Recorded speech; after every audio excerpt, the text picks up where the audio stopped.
Makanya saya membaca Azumardi Azra almarhum temannya Pak Akbar memberi saya sebuah buku fotokopi berupa fotokopi ya. Hmm. Buku itu meneliti tentang mengapa ada tindakan radikalisme yang dilakukan oleh umat Islam terhadap agama lain. Oke. Ternyata kesimpulannya adalah ternyata apa yang dilakukan oleh umat Islam itu bukan aksi, tapi adalah reaksi. Itu yang meneliti bukan umat Islam, itu orang di Australia meneliti. Iya. Jadi kekerasan-kekerasan dilakukan oleh umat Islam itu adalah respon terhadap tindakan aksi yang dilakukan oleh pihak lain. Apa di antara aksi yang mereka lakukan? Melanggar. Salam damai sejahtera bagi kita semua, berjumpa kembali dengan saya di channel ini. Saudara, MUI buka suara terkait dengan penyerangan atau teror dari kelompok umat Islam biadab terhadap anak-anak yang sedang melaksanakan retreat di Cidahut yang lagi viral, saudara. MUI mengatakan kejadian tersebut itu bukan aksi. Menurutnya bukan aksi, tetapi reaksi.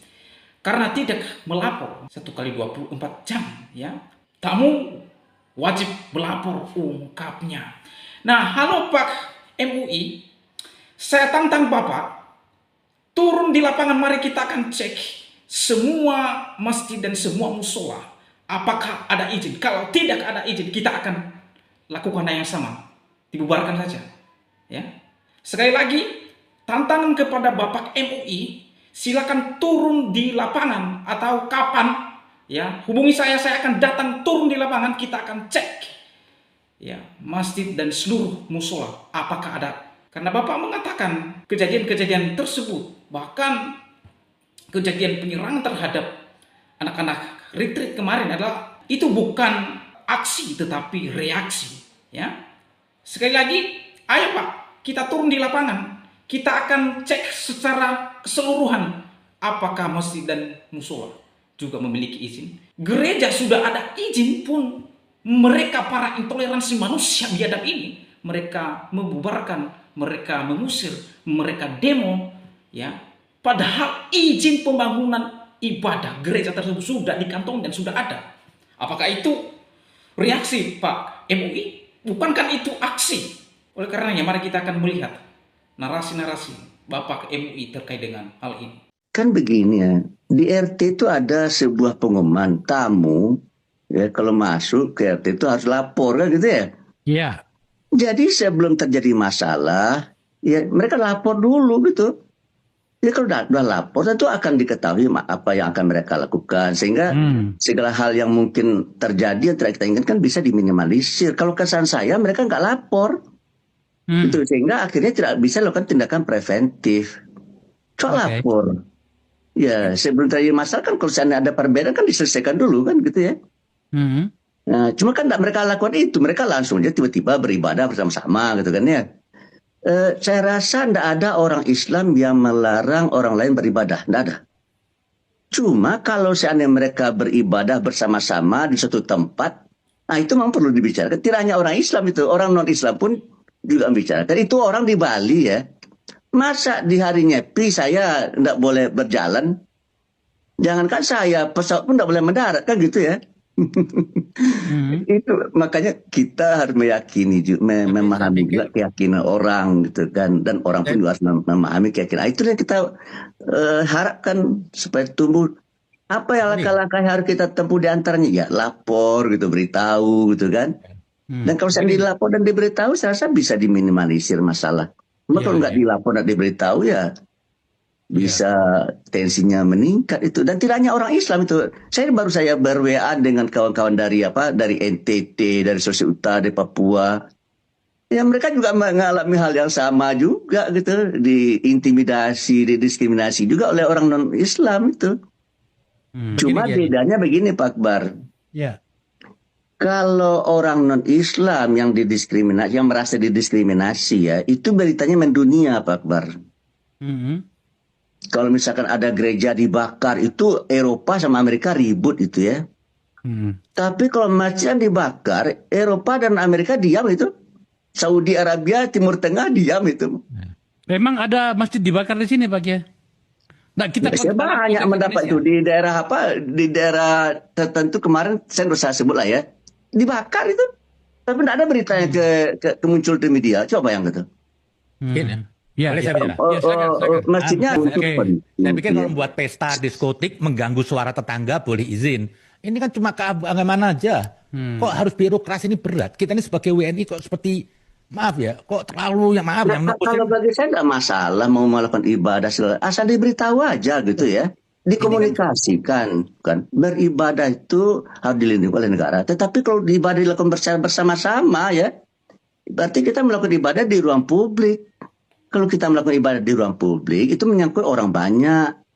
Nah, oleh karena itu harus dipersiapkan dengan sebaik-baiknya gitu kan. Polisi harus datang mungkin barangkali ya. Pegawai apa namanya petugas keamanan kampung harus datang gitu kan.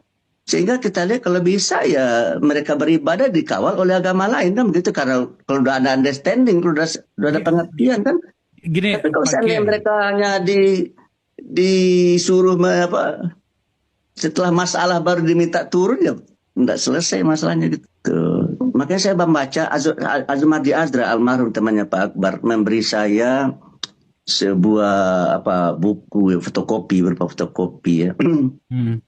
Buku itu meneliti tentang mengapa ada tindakan radikalisme yang dilakukan oleh umat Islam terhadap agama lain.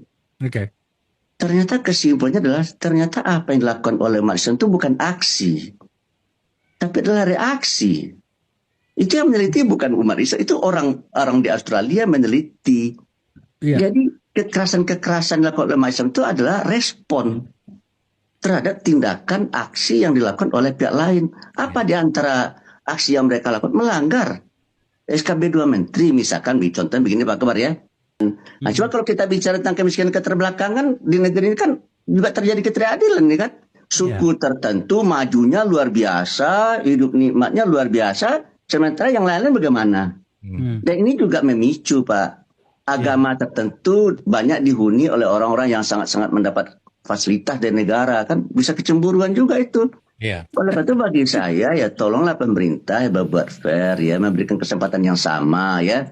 Ini ada ayat nih Habib, Kaila dulatan bainal agniya, harta itu jangan hanya berputar di sekitar orang. Di negeri kita kan terjadi kayak begitu ya.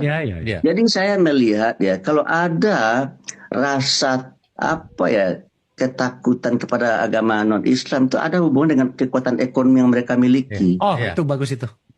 Jadi oleh karena itu bagi saya ya, bagi terciptanya sebuah keseimbangan di negeri ini, kalau bisa pemerintah jangan hanya memfasilitasi ras-ras tertentu dan agama-agama tertentu saja di negeri ini. Berilah kesempatan kepada semua pihak gitu, supaya supaya semuanya merasa nikmat, merasa nyaman hidup di negeri ini. Oleh karena itu bagi saya ya pemerintah harus ada affirmative action juga ya. Maaf ini ya. Yang namanya penduduk asli terlepas agamanya apa gitu ya, di negeri ini kan hidupnya masih masih bermasalah lah gitu. Sementara yang tidak penduduk asli hidupnya menurut saya sebagian besar ya udah luar biasa. Orang terkaya di negeri ini, coba Bang Pur bayangkan hari ini saya lihat dari 10 orang terkaya di negeri ini tidak ada satupun penduduk asli, coba bayangkan. Itu bagaimana, apa tidak menimbulkan kecemburuan itu? Makanya bagi saya ya ini kalau kayak begini terus ya, kalau diserahkan penyelesaian masalah kepada mekanisme pasar ya, maka yang akan menang adalah yang punya kapital gitu. Oleh karena itu bagi saya persoalan ekonomi tidak bisa diserahkan kepada masyarakat sepenuhnya, negara harus berperan. Habib mengatakan tadi harus negara hadir lah ya dalam menyelesaikan masalah-masalah yang kita hadapin, baik dalam masalah sosial, hukum, ekonomi, politik gitu. Dan juga masalah hukum ini menurut saya ya, hukum ini kan dibuat oleh para politisi dan termasuk salah satu politisi itu adalah Bang Akbar kan. Dan itu kan bias itu kepada kepentingan pemilik kapital di negeri ini. Tidak berpihak kepada penduduk asli itu. Jadi oleh karena itu menurut saya ya kembalikan undang-undang dan peraturan ini pada konstitusi, amanat konstitusi. Itu jangan dikuasai oleh segelintir orang, tapi sebesar-besar kemakmuran rakyat itu harus kita ciptakan gitu. Makasih Pak Kiai. Aktivis media sosial Permadi Arya alias Abu Janda mengkritik Menteri Agama Nasaruddin Umar. Gara-garanya, Menak tak sepatah kata pun melontarkan statement terkait kasus intoleransi yang terjadi di Cidahu, Sukabumi. Menteri Agama kayaknya lagi tidur pulas, ucap Abu Janda menjawab pertanyaan seorang wartawan. Setelah wartawan itu bertanya, kenapa Menteri Agama nggak ada komentar soal intoleransi? Menurut Abu Janda, kasus intoleransi agama ini sebenarnya ranah Menteri Agama.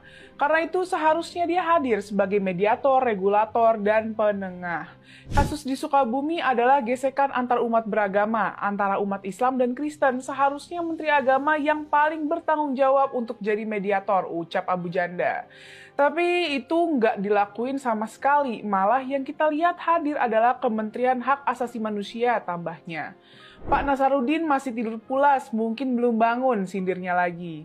Pernyataan Abu Janda ini viral dan dapat banyak dukungan dari netizen.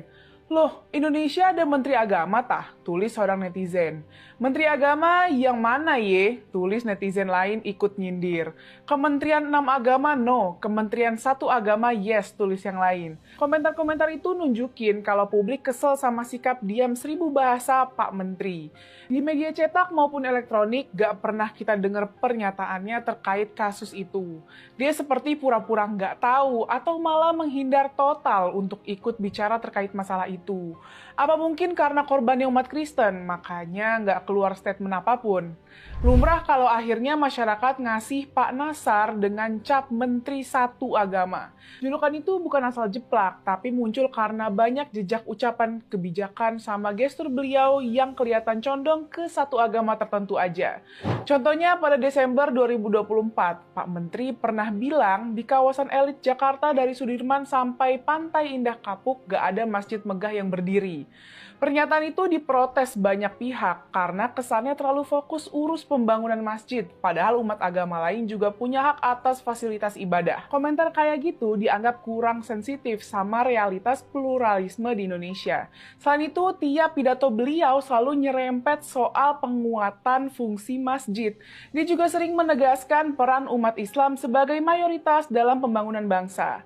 Akhirnya publik lihat prioritas kebijakan beliau berat sebelah dan jarang banget denger program nyata buat pembinaan lintas agama. Ini bikin kepercayaan publik makin turun, apalagi kalau pas ada konflik lintas agama malah ngilang.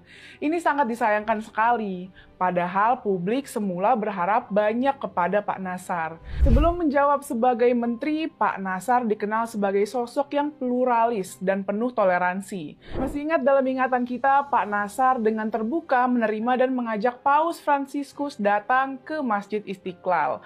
Bahkan saat itu dia sampai mencium kening Paus Fransiskus.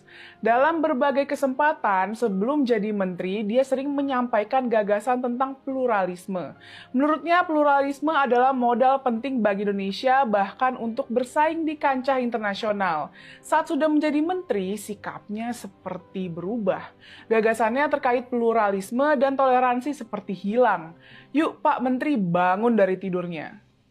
Saya sudah melihat acara Edis TV, yaitu terkait dengan agama. Edis TV dalam sebuah TikTok yang dimana dia ngebahas tentang sebuah agama. Saya melihat itu karena adanya para tokoh-tokoh agama tertentu yang juga selalu mendiskreditkan atau mengatakan agama dari yang dianut oleh Edis TV itu adalah sesat, kafir, sehingga dia melakukan sebuah penjelasan.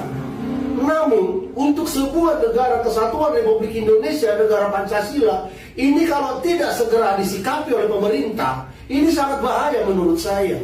Oleh karena itu Bapak Presiden Republik Indonesia, Bapak Haji Prabowo Subianto, jangan sampai Bapak tidak segera perintahkan Menteri Agama, Badan Intelijen Negara, BNPT, Kapolri untuk melihat semua ini terkait dengan intoleran yang dari dulu masih berkepanjangan, yaitu seolah-olah ada agama yang merasa dia paling benar di negeri ini.